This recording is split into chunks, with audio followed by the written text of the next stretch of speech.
Hi guys, today I'm going to walk you through a really simple and delicious mushroom gravy.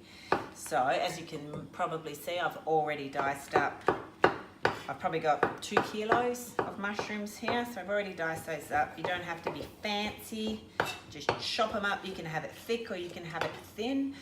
Again, I make up a large amount because this freezes wonderfully, and I put it into small containers and then just pull it out of the freezer when we need it. I've got the pan just behind me warming up. Just going to carefully pop that in there. In this recipe, it's just mushrooms, soy sauce, a little bit of Herbie Mare or salt if you choose to, and pepper, and that's it.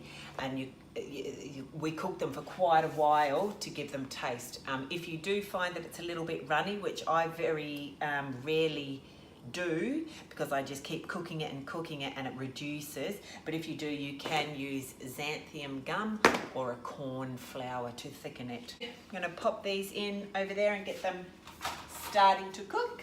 With about 2 kilos of mushrooms, I'm probably going to add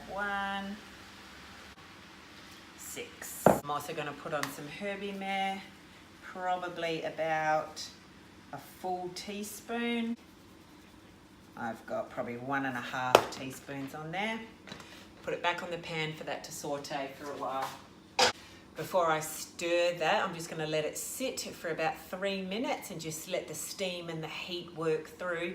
Then I'll go and just gently stir it. Our mushrooms have all been reduced down. Really, if you could smell them, really delicious. So I divvy that up into small single serves or double serves, and then I freeze it so I can just pull it out. Tonight we're going to have it on mash.